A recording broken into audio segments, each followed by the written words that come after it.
Hello my dear students, how are you. देखो हम लोग आज 11.1 के क्वेश्चन देख रहे हैं। क्वेश्चन नंबर 1 है ये आप जानते हो कि ये फिगर कौन का है। कौन को में अगर देखो सरफेस की बात कर रहे हैं तो इसमें एक सरफेस तो है जो कर्व है, मुड़ा हुआ सरफेस है, और उसमें एक सरफेस ये है। तो हमारे पास जो क्वेश्चन है उसमें सिर्फ कर्व सरफेस का एरिया पूछ रहा है, और कर्व सरफेस के एरिया के लिए आप जानते हो कि हमको स्लांट हाइट चाहिए। एक तो स्लांट हाइट दे रखा है यहाँ, स्लांट हाइट ये हमारे पास है 10 सेंटीमीटर, और इसका डायमीटर दिया हुआ है, डायमीटर ऑफ बेस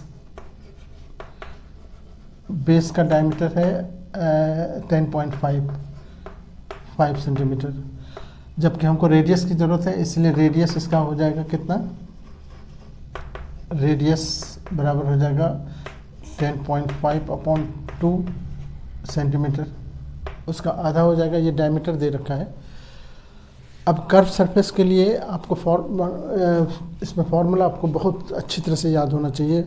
पूरे सरफेस एरिया और वॉल्यूम वाले चैप्टर में हर एक फार्मूले को आप एकदम टिप्स से तैयार कर लो, ताकि आप क्वेश्चन देखते ही समझ जाओ कि क्या फार्मूला यूज़ करना है हमको। तो इसमें हम जानते हैं कि इसमें जो एक कर्व सरफेस है, एक सर्कुलर सरफेस है, तो सर्कुलर सरफेस को अगर जोड़ देंगे तो पूरा टोटल सरफेस एरिया हो जाएगा। हमको चाहिए सिर्फ कर्व सरफेस एरिया।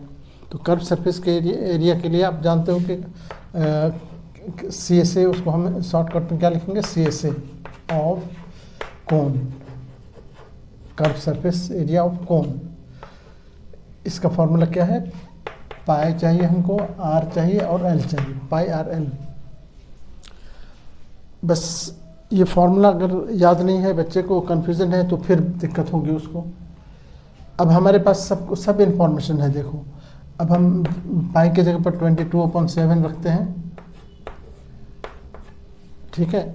R हमारे पास नहीं है, लेकिन R यहाँ डायमीटर दे रखा है, तो डायमीटर का हाफ होता है, तो 10.5/2 कर देते हैं। ये आधा R हो गया इसका, जो वहाँ लिख रखा है, ये R है, और L हमारे पास दे रखा है 10 × 10। अब यहाँ थोड़ा सा आपको टेक्निक समझो बताऊं कि अगर हम इसको पॉइंट हटा दें, यहाँ 0 पॉइंट हटा के नीचे पॉइंट के बदले में 1 कर दें, और ये 10 कर दें × 2 तो है ही अपनी जगह पर, ये पॉइंट हटा दिया, यहाँ पर 10 अपनी जगह पर रहने दो, ठीक है। अब ये 7 से ये 7 का टेबल में आ जाएगा, ये है ना, 7 1 7 3 7 5 जा। तो अब हमारे पास क्या आ गया। अच्छा, अब ये चाहो तो 10 को कैंसिल कर दो, ये 10 को इस 10 से कैंसिल करो, ये 2 है, 2 से इसको कैंसिल करो, 2 से इसको कैंसिल करोगे तो 2 1 2, फिर 2 1 2, यानी 11 × 1 5। अब मल्टीप्लाई करो, अगर डायरेक्ट मल्टीप्लाई करो 15 × 15 5 हो गया, 15 × 15 और 1 16, ये सेंटीमीटर। अब चूँकि देखो ये वॉल्यूम नहीं है, ये सरफेस एरिया है। Surface area curve surface area हो या टोटल सरफेस एरिया हो, हमेशा सरफेस एरिया के लिए जो यूनिट लिखेंगे वो स्क्वायर में लिखेंगे। तो ये 165 सेंटीमीटर स्क्वायर हो गया इसका एरिया।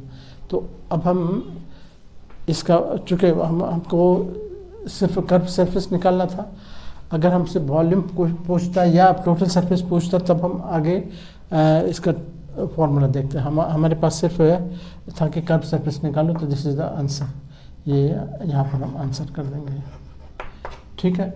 बहुत आसानी से आप कर सकते हो अगर फॉर्मूला आपको याद हो। लेकिन अगर तुम सारे फार्मूले को मिक्स कर रखे हो दिमाग में, तुम्हारे सारे फार्मूले का क्लियर कॉन्सेप्ट नहीं है, तो फिर बहुत दिक्कत होगी। किसी भी छोटे से छोटे क्वेश्चन में आपको दिक्कत हो सकती है। Okay, thank you.